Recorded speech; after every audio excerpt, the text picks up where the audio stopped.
name is Robert Self, and this is my living history speech. I did my speech on September 11, 2001, History in the Making. I'll begin by the actual events of the day.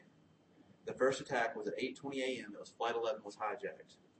NORAD, North American Aerospace Defense Command, was notified at 8:40 a.m. At 8:46 a.m., Flight 11 crashed into the World Trade Center. President Bush was in a classroom in Florida, and he witnessed it live from a television screen. The second attack of the day, two F-15 jets took off from Auidence Air Force Base in the attempt to catch Flight 175. At 9:03, the attempts failed, and Flight 175 crashed into the World Trade Center. This was 43 minutes after they lost contact with the pilot of Flight 175. The third attack of the day, Flight 77 crashed into the Pentagon at 9:38 a.m.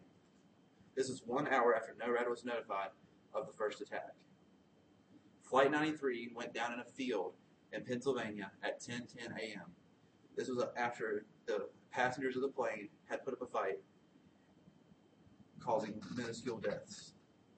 The South Tower of the World Trade Center collapsed at 9:59 a.m., followed about 30 minutes later at 10:28 a.m., the North Tower collapsed. In the following hours, tapes of 6 air traffic controllers that dealt with the situation of the hijacking were destroyed by a supervisor before anyone could ever hear them. 2 days following these attacks, the government found that bin Laden's family had been staying in Texas. While the rest of America was in a no-fly zone, they sent bin Laden's family members home. And all the hijackers had received their knowledge and training from the United States military. The death toll after these events were very high. In the World Trade Center alone, 2,606 people lost their lives. Flight 11 had 87 casualties. Flight 175 had 60 casualties. The Pentagon lost 125 lives. Flight 77 lost 59, and Flight 93 lost 40. This totaled out in 2,977 deaths in this one day. I interviewed my father.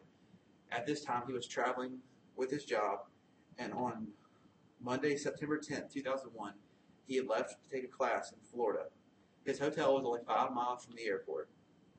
As he was taking this class, Tuesday morning, September 11, 2001, everyone in the class had no idea these attacks were going on. As the leader of the group walked in and read off a list of names, these people on this list were just out of the military or on the active reserves. They were told they had to report to base within 3 days, no matter what. The class was released to ensure family members of their safety. At the airport, while my father's hotel was only 5 miles away, for the next 2 to 3 days, he heard no airplanes.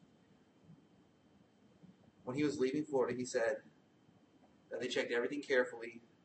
There were armed soldiers at every checkpoint. However, he said once you got onto the plane, that everything was as usual, and you could see into the cockpit, and there was really not high security on the airplane itself. Since September 11th, we've made huge steps in security. They've heightened security measures. When going through an airport now, you can have to take your shoes off, and they thoroughly check those, even under the insoles. We have begun a stronger terrorism watch list,